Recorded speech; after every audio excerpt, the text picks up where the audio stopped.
Welcome to the Infernal Schoolhouse Podcast, Explosions and Fire. I'm Bryan. And I'm Aaron. And this week we welcome back our girl Friday, Sam. Thanks for coming back, Sam. Hello. Thanks for having me back yet again. Love it. So last time in our How to Inhabit the Role of series, we talked about rogues. So this week, let's flip it and talk about paladins. So Aaron, that means you're up. Dun, dun, dun. And as we tried to do last week, let's get past the mechanics and really try to get into the role play aspects deeper than just how you roll particular features and things like that. And so Aaron, obviously this is going to be your time to shine. Perfect. So tell us a little bit about the typical demeanor and mannerisms of a debonair paladin. Can you give some examples, just how to embody that in role play scenarios? For sure. So starting off by using the word debonair, I think a paladin, number one, is confident, 100%. Confident enough to be a leader in the party, confident enough to say what they need to say, confident enough to do a lot of talking in a game. So if you're playing a paladin, be prepared to do that, because that's what you're going to do if you're going to play a paladin correctly. I think that they have resolve is another thing that's very important for a paladin. And it doesn't have to be some sort of resolve around justice, although they all operate of some sort of form of justice or almost black and white moral code. But I'd say they're a little more gray than a cleric would be. But they know what they want, and they also know what to them is right and wrong, and they're going to pursue either one of those to whatever end. I don't think that they should be played as edgelordy as some people do. I think it kind of falls in the trap that a lot of rogues fall in of, I have to go in there and be a jerk to the rest of my party members. I don't think a paladin is that way necessarily. I think a paladin is there to help. I think a paladin is very strong in their convictions, and a paladin is very outspoken, but a paladin isn't necessarily a jerk. So play it confidently, come in, talk with a big booming voice if you can. Otherwise, at least know what you're wanting to say whenever you say it. So kind of a balance between confidence and competence. Absolutely. Said. Yeah, the edgelord thing resonates with me because I'm thinking of times when I've played at tables with paladins, and it's often the almost cringy, repetitive moment where Yes. of course they're going to walk up and do the thing and pick the fight. And it's a lot of times it's like, okay, they're just trying to die every time we meet someone because they've got principles or something. Which is ridiculous because yes, they have principles, but it's just one of the things that I think people just need to mature their understanding of what a paladin is and does, and then kind of inhabit that role a bit better. I think that going in there and just saying, I have to go do this or I have to smush this person or whatever. I don't know. It's very derivative of what they actually are and do. So let's talk about cultures and backgrounds in the D&D universe. So how are you thinking about using accents, speech patterns, and even just sort of like that backstory component to reflect the heritage, the upbringing, and kind of, season the role playing? Yeah. So paladins, for one, are almost always nobility, or if they are not, they at least were brought into nobility. So if you were to think of like a squire, right? Squire is usually just a little page boy who then is given their abilities to help a knight out, to be their aid whenever it's called for. And then as they go through this process, they eventually get to the age of 21, which is actually where that weird law comes from about drinking, is about when he'd become a man is when he could become a knight. What? And then whenever you get to that age is when you then can become a knight and become a landed, individual who has some sort of noble rights or people underneath you. So you should have that sort of confidence of, people know who I am because I'm that person, right? Not necessarily cocky, but you're definitely a step ahead of most people in the town. Most people are going to know who you are. They're going to know your colors. They're going to know that, oh, wow, look at that steed. So you should come in there with, again, that confidence of being somebody who has been around for a while, has seen some battles, and is very strong and kind of has a really good upbringing. The other thing, too, is when you play them, you should have that sort of bombastic voice for the most part. It doesn't have to be haughty, like, haha, but it needs to be more like, I'm going to talk with more of a firm, resolute tone that I know what I want. And it doesn't matter whether you're a half-orc or a human, that when you walk in a room, people know that you are a paladin by the way you speak. And on top of that, wearing very nice clothes and being, pretty fancy. Debonair, if you will. Indeed. Yeah, well, I think that is the perfect descriptor for a paladin. I agree. I am excited to break my perception of paladins here, because before we started recording, I started saying I think it'd be hard for me to choose a paladin from a movie that I thought was really representative of that class. And my reason for that was because they're supposed to have this like sort of holy mission. And I feel like most of the representations are more based on service to a king or something like that. And Aaron pushed back and Aaron said, no, that's more of like a cleric, and the king could be its own deity. And so where I'd like to go is paladins do carry a weight, whether it's their holy mission or something else that they're very committed to. So how does that responsibility influence their interactions with others in the party, NPCs? But just kind of related to that breaking of this mold, how do you role play this sense of duty? Sure. And I'll give you actually 2 movie examples for this, because I think they're really apt to understand, I think, for me, how I would embody a paladin. So one of them, I think, is Lancelot from the movie Excalibur back in 1981, 82. I don't remember, somewhere around there. Lancelot is literally the best fighter in all of Camelot. He is only bested by Arthur when Arthur calls upon the power of Excalibur to beat him, which Excalibur does not like and breaks. So there's a lot of things that happen around that, but he's also kind and gentle, and he's strong and bombastic. He does also happen to hook up with Guinevere, which causes some problems in the kingdom, but he still serves Arthur, and he actually still fights for Arthur. And even though he's in disgrace, he still serves the person that is his purpose. And so it's not so much that he goes out and he reads holy books all the time. And just like this other person I'm going to mention in a moment, there's not that, but there is a sense of confidence and knowledge about what you are doing. So if you represent Helm, you don't have to sit out here and sing a song to Helm as a paladin, but you better believe that you're going to shine up that warhammer to crack some skulls the next day. And then, essentially you salute in that honor. Beyond that, another one I thought of from a more recent movie is Stilgar from Dune. I think Stilgar is very much a paladin, very much somebody who believes in following a certain way. He's committed to his cause of making Muad'Dib the leader of Dune or Arrakis, and he's going to do anything to make that happen. So it's not simply about having an idea of, salutations, but more about having a worldliness about yourself, that you know what the future holds because you're going to bring it to everyone. You know how to be right. And on top of that, if you even think about even existing in the world of D&D, how many pantheons of gods and monsters and craziness that exists, and for you to say, you know what, I got to figure it out with this one god, that's a pretty confident person. I mean, that's... Okay, first of all, welcome to the show, Stilgar. That is my absolute favorite character. I've watched that movie twice, and I just cackle through the whole thing. Because he's so, I don't know, just serious in the first one. And then the second one, he just is it's such a great nuanced performance and so funny. Every time the camera's on him, he's just like, as per the prophecy. It's like googly eyes. Okay, so in moments of conflict or tension, when the battle's about to happen, that's often when the character's true nature is revealed. So let's talk about that moment with the paladin. How can this, I feel like this is a great moment to showcase. Yeah. Talk me through that from a role play standpoint. How are you going to kind of step into the light at that moment and inhabit that paladin? Yeah. So I think that where it gets kind of off course on the edgelordy thing is just saying that a paladin has to be against all evil no matter what, or all semi-evil things or all bad things. But I think it's more about paladins are protectors. Paladins are people who will stand up. And for example, if there's shenanigans happening, we had a game once with David where he was running and I was playing a paladin and I was an Azamar paladin. And we were having this weird conversation where there were clearly some hoodlums in the bar that wanted to kidnap one of our party members. And the first thing I did as a paladin was excuse everybody to leave the tavern. That wasn't supposed to be there, right? Because a paladin doesn't just go in there and just make a mess. A paladin goes in there and wants to make sure that the people that they are leading, that the people that are bystanders are not hurt because of their actions. They shouldn't just go in there willy-nilly. They go in there with a plan, and they go in there to do something that's smart. Paladins are not dumb. Paladins are very intelligent.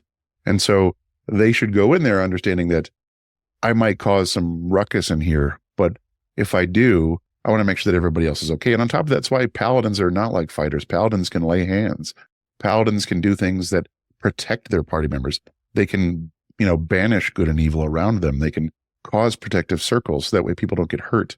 They are both frontline fighters. And then also the person that you want, that's got your back all of the time. And that's how you should play them. Okay. I think we've talked already on the show about my failed attempts at playing a paladin, but I think this is the episode that I needed to effectively inhabit the role because I'm like, of course. And I'm thinking about all the dumb shit that I pulled when I was playing a paladin and the look on my DM Aaron's face as I did those things. The sheet. I think the sheet was what did it. Like that would be disgraceful, I think, to a true paladin to put a sheet over all of their like regalia effectively. Yes, unless it's a nice sheet and it also shows the rest of their regalia. They're not above wearing a tunic or a cloak or something that's very attractive, but we still got to show off that gleaming armor. I mean, high quality sheets only here. Exactly, muslin. Yes.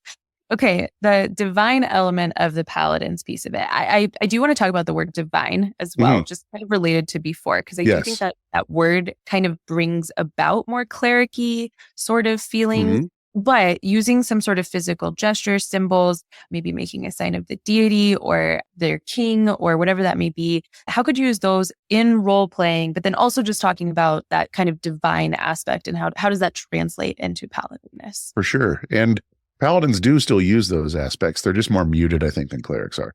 Paladins do things like divine smite, and they do channel the power of their god as a force of reckoning against anything that's in front of them.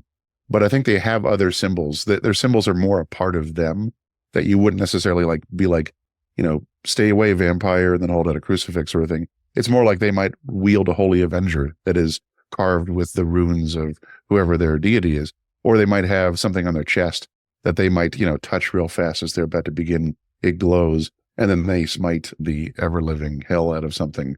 And that's what they do. So when they call those things, or they might make boastful statements, I called a helm to give me power in this moment, whatever it is, that they are in the moment. They don't need to take a moment like a cleric would and then say, let's, do a little blessing, let's have a little conversation. No, they are people of action. They want to see things happen.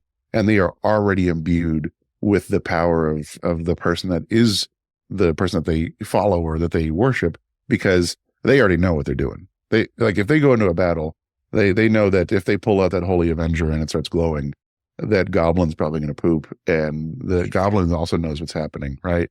There's no I guess gray area when a paladin is coming for you. It's very much well on the table that you are in trouble. So. May the power of helm compel you. Exactly. Okay. So considering a paladin's commitment to their code and their deity, what daily habits or rituals might they practice?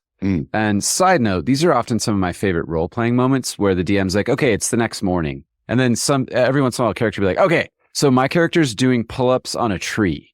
Or my character's nowhere to be seen and they're, you know what I mean? So these in-between moments are really interesting to me. What are paladins up to in the in-between parts? Yeah. So I think for one aspect I think that's missing a lot from D&D is the role-playing of resting. And a lot of what is missing is the standpoint of somebody like a paladin who wears heavy armor, usually they might wear medium, but you need help getting in and out of that. You don't just go to bed in that. That's literally you're going to strip down and then you're going to just wear your bedclothes or whatever you have under the night outfit. That's where you're going to go to bed in. So I think in the morning, you'd probably find them polishing their armor, getting it ready for the day before they're even in it. They might write poetry. They might say a blessing. They might have somebody that they're courting and they want to send them a letter and they're writing a letter to that person, right? These are all things that they would do. It's not, I think that there's this sort of weird stereotype of paladins as like these stuck up people, but they're not. I think they're very more similar to what we think of as historical knights, right? Like the painting that Sam has behind her is this idea of courtly love, or this idea that knights would essentially have somebody that they favored and that person favored them, and that may or may not have been, what it needed to be in the moment or the right thing, but they still went for it. It's like the sort of thing of the idea of paladins are more interesting than people are willing to play them. Mm-hmm. And if they want to sit there and say, I have this person who paints, they sketch, right? Like a paladin would easily sit there and do that. That's what they like to do. Like, because, or that maybe they fold paper cranes. Who knows? But something where it's just beyond the normal of just, who are we murdering today? That's boring, right? Yeah, I agree. Well, I mean, Also, go go ahead, ahead. Sam. I was just going to say their aristocratic background really lends to that, and having a little bit more of an esoteric pastime situation, just because they would have had more exposure to arts or lettering or things like that, or even illumination. Yeah, I agree. I'm happy you went first because I just wanted to comment on the fine mustache on that knight on your Oh yeah. picture. Right. Oh yeah. It's very Good. nice. And then, they might also like what Sam is saying too, is that they might also eschew things like playing dice. Like that would be boring to them because they're noble. Like, why would I play dice? Right. But maybe they have a set of cards they like to use for readings, or maybe they just do weird stuff that sets them apart from everyone else. That kind of makes like, wow, this person's kind of interesting. And it's not just about this person's a stuck up a-hole. That gets exhausting. So Yeah. And Aaron, you did say something that gave me an idea as well. To introduce a little bit of believability into running games. And that is that armor piece. Because I've definitely had it, even as a DM, where they're like, oh, no, I sleep in my armor. And it's like, okay, cool. I know you're doing that because it raises your armor class, but also potentially there could be some ramifications for that. Right. So like in the morning, you are sore as hell. You didn't sleep at all. That's and right. you're walking with a limp. You know what I mean? Like Exactly. if you literally slept in your armor for a night, that doesn't And sound it's very cold as well. And it doesn't sound like sleep actually. Mm-hmm. This actually legit leads into what I was going to say. So that was a perfect transition. So I have a question for both of you that I did not prep them for ahead of this, but one of them is totally normal. The other one I think could be very funny, but I kind of like the idea of introducing like an NPC page for the paladin, like to help get the armor off and things like that.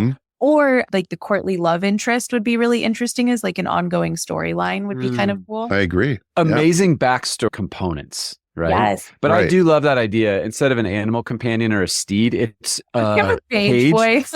kind of like the Knights of Steel in Fallout. Is that what they're called? Oh yeah. Knights Yep. of Brotherhood of Steel. Brotherhood of Steel. Yeah. Where there's this poor bastard running around with this huge duffel bag.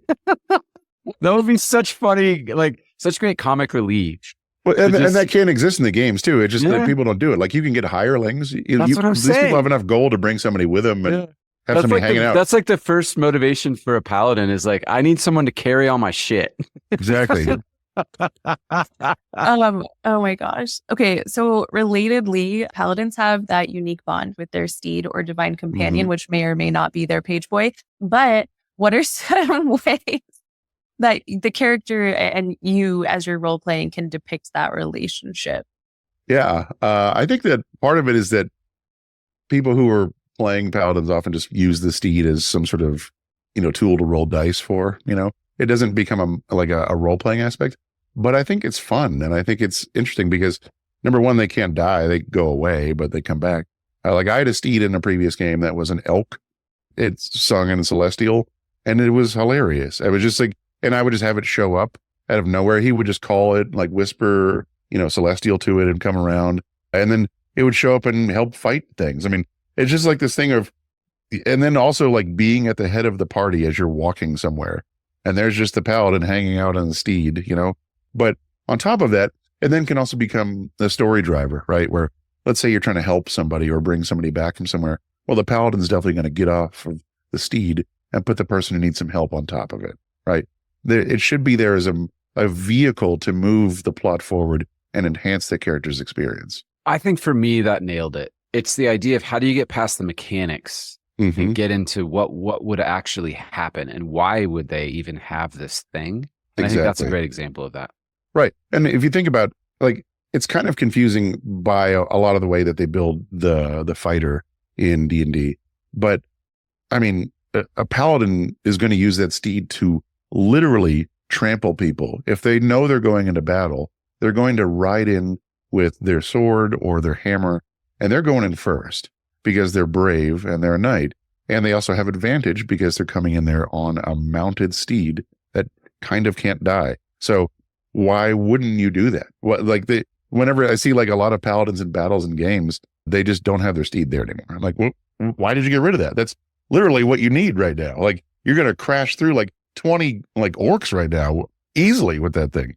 Also, you're probably slow as hell if you're just plodding along in your arm. Okay, this is, Aaron, where I really appreciate your attention to detail and your humor.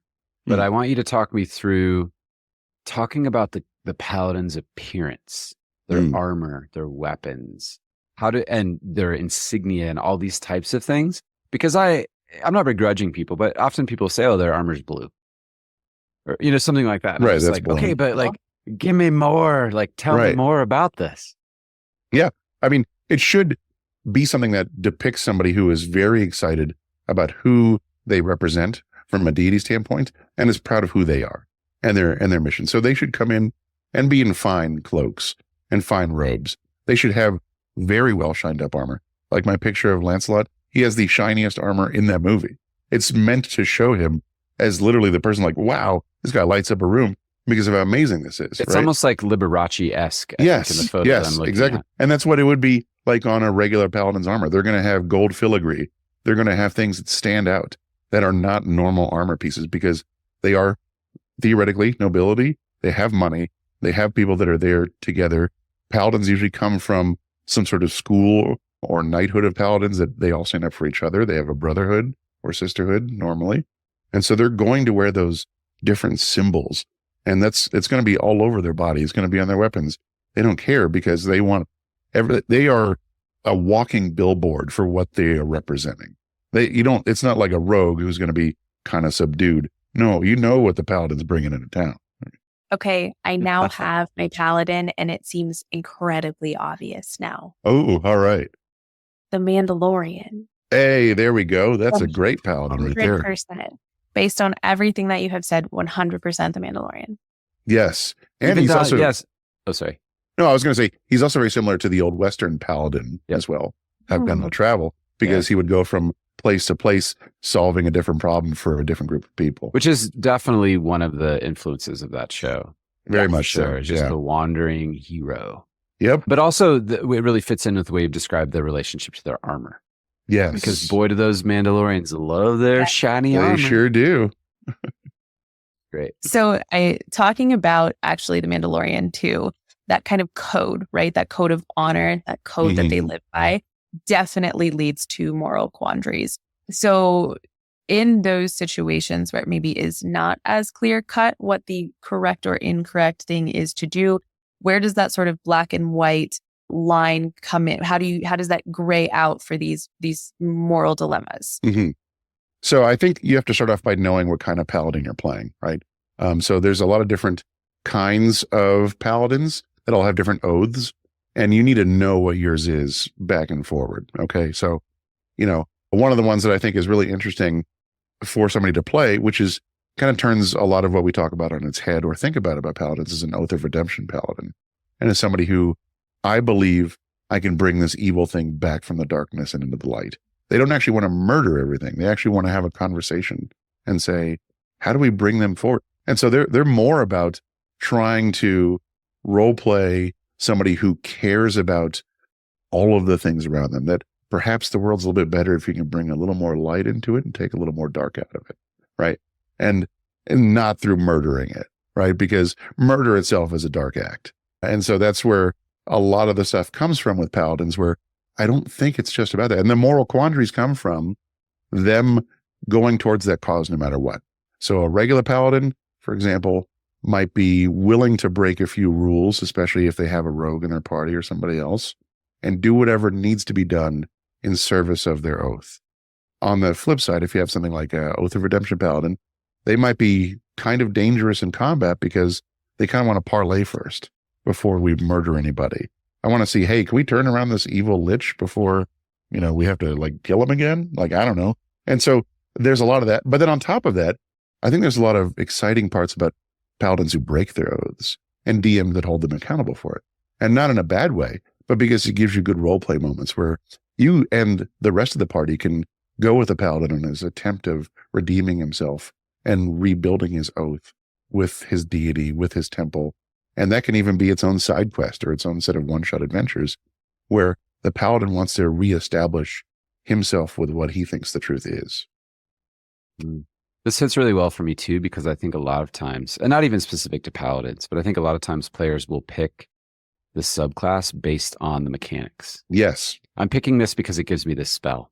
And this spell gives me an advantage tactically in, a fight. And I love the idea of like, wait, hold on a second. That's kind of everything in a sense. Like, who are you? Where do you come from? What do you want? And how are you going to actually play this character? Exactly. And I don't have, an issue with people playing something because it seems like it's fun to play mechanically. How my feelings are on min-maxers, but in general, people pick a lot of the stuff, not just because of the theming, but because it's fun to roll for, right? And that's okay. But take the actual role playing that comes with it and use it, right? Use those things because you have embraced them as that's what you enroll as. That's fine. Same thing like a wizard. Like, why would a wizard constantly nuke things with fireball? I'm not saying they won't, but why? And so that's the same sort of thing of give yourself the why before you give yourself the action. Because maybe a wizard's just bored. If you have an elf wizard who's 1,000 years old, he probably doesn't mind melting weird creatures that he sees. That's probably fine. He probably has lost all understanding of what mortality is and just doesn't care anymore. But what's the difference between 12 years and 80 years? Like, exactly. It's the same to me. I like that, especially the Oath of Redemption Paladin, because that seems like such an odd outlook for a paladin to have. So how did that happen? Yes. And that's a good way of tying in a backstory to make things really exciting. I think that's a great thing too. Like Bryan says too, is that you should try and make your backstory as you play, which I don't disagree with. I think it's a good idea. And then we can find those moments of, okay, why am I an Oath of Redemption Paladin? And then now let's, cue the waterworks in this very sad story about something exactly. That happened, right? Yeah, that happens to me when I play characters. Like I just understand in the moment that this character is sad. Mm-hmm. You know what I mean? And I'm just like feeling it, and I can tell there's something there. And then maybe you sit down and you can start to expand the story a little bit. Like, why is he so sad? What's happening with this guy? Yeah, absolutely. Okay, so to me, in my mind, when I think of paladins, they're before this conversation, kind of sticks in the mud a little bit. Mm-hmm. Kind of like can't have any fun. We go into the tavern, they're not going to have a beer. They're just going to sit there and look grumpy and then go to bed early and then do push-ups in the morning. So how do paladins relax, unwind? Do they have, and you did touch on this earlier, but I'm hoping you can expand. Leisure activities, hobbies, just to kind of like flesh it out a little bit and make it interesting and fun. Yeah. I think that people get the idea of what paladins are a little boring or weird, or that there's these staunch, I don't know, teetotalers or something. That's not what a paladin is at all. A paladin will have a drink. A paladin will sing. A paladin will dance. A paladin will romance somebody. They don't care. They're there to enjoy life also. They're not simply just there to, uphold some weird oath that makes the rest of their life miserable. That's not what they're about. They want to have as much fun with their friends as their friends want to have fun with them. They want to go into the tavern and have a glass of ale or a glass of wine, or recite a silly limerick they wrote earlier that's a little dirty about a goblin or something, right? Because they're not all chaste. That's silly to think about them like that. And they're not all, anti-drink or anti-dance or anti-fun. It's just that when it comes down to it, when the moments count, they are about justice and what they think is the right thing to do. But in their downtime, they're going to have fun, and you should play them as such. I feel like there's a level of moderation, though, to a paladin's fun versus maybe a rogue's fun. Well, they're quite different, yes. But paladin's certainly not going to go visit certain bawdy houses and pay for women of the evening, but they might go seduce, a local lady that happens to be a noble. So they just have different ways of getting around to have fun. Especially with that mustache. Am I right? Exactly. Have to have a good mustache in order to be a paladin. Exactly. Well, Aaron, thank you for letting us into the mind of a paladin and kind of showing us the ins and outs as Bryan and I differentiated between some of our kind of more plain vanilla versions and what we could really see and use in games. I'll kick it over to Bryan to wrap it up. Yeah, and I will say, Aaron, too, this thing happened where I feel like I understand you more deeply now because, from maybe our first or second episode, I think I said the words, you're a paladin and paladins are annoying, like all in the space of one 100%. sentence. Yeah. So I would like to formally revise that statement to say, I more deeply understand the paladins, what motivates them. But I think you too. Like I can feel the depth of emotion and the depth of understanding that you bring to this conversation. And so I just wanted to acknowledge that. Well, I and appreciate say that this that, was sir. a long time coming, but this is very helpful for me. And I look forward to playing a paladin with much more nuance and much more understanding the next And I'm time. excited to see that. Yeah. And dear friends, thank you for spending time with us this week. Please check us out on our Instagram or at our website, infernalschoolhouse.com. Oh, and we sell stuff on Etsy too. Quick reminder, we are now live streaming our Monster of the Week campaign on Twitch. You can watch our bi-weekly live episodes at twitch.tv/Infernal Schoolhouse, with the next one coming up on May 13th. Those only stick around for 7 days on Twitch, though. So catch our past episodes at youtube.com/@Infernal Schoolhouse. Thank you, everyone. Thanks, everybody.